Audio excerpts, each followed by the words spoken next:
A desert waiting, a man rising.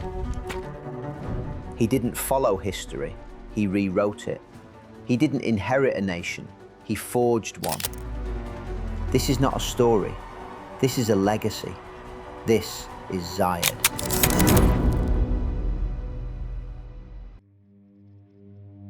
Hello, my name is Graham Wilson, and I'm a researcher and a writer and a biographer, and I'd like to talk to you about Sheikh Zayed bin Sultan Al Nahyan.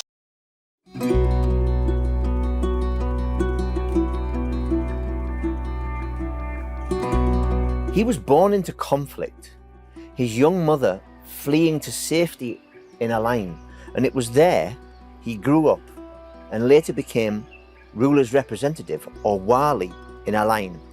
And during that time he would transform the oasis he loved so well, by repairing and restoring the precious gift of water to his people. He became beloved by the Bedouin, who saw Sheikh Zayed as one of their own. And the dynamic young man took his people from poverty and tribal conflict to a situation of unity and prosperity. Sheikh Zayed had been appointed the ruler's representative in Al Ain. He brought a hospital there. He built a school there. So little Al Ain in the middle of the desert started to get these modern developments, these things that represent modernity. Now his task would be key to the very survival of the Sheikhdom, and indeed the survival of the people of the Sheikhdom. Al Ain and its surrounds were fed by a series of aquifers that brought water from the Hadja mountains. But they were in a desperate state of disrepair. And this would be Sheikh Zayed's focus. Reviving the Falaj would really make Sheikh Zayed's reputation. Year on year, there was an increase in land under the plough. Year on year, there was an increase in produce. And this was how Sheikh Zayed's reputation spiked. Sheikh Zayed was a man who did things, who achieved things, who brought prosperity, who gave people food. When Sheikh Zayed was the founding father of the UAE and the president of the UAE and a statesman and a global leader, this leader was just starting to expand and become well known. It was the late 1950s when everything began to change for Abu Dhabi with the discovery of commercial quantities of oil. Suddenly, petrodollars started to flow. August 1966 was Sheikh Zayed's moment. It was Abu Dhabi's moment. It was seminal in the story of the Trucial States and the UAE.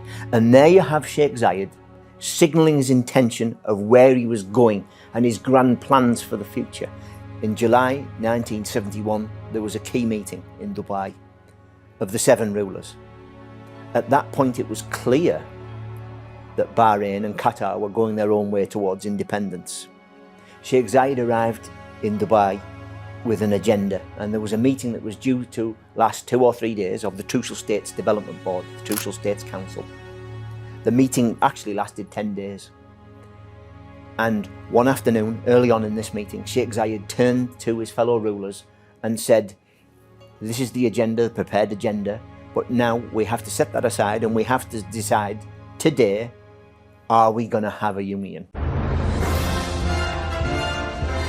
Agreement was reached on July the 10th, and between July the 10th, 1971 and December, the federal process went into high gear.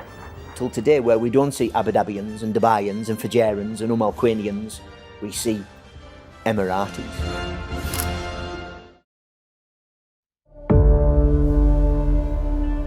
I've been researching Sheikh Zayed's life for 34 years, and I can tell you today, the last major aspect of Sheikh Zayed's life, which we don't know fully, is that Sheikh Zayed is the world's greatest philanthropist in history, period. But my studies show that Sheikh Zayed engaged in thousands of projects across 165 nations. Where there's a good cause, something that was good for humanity, he would step forward.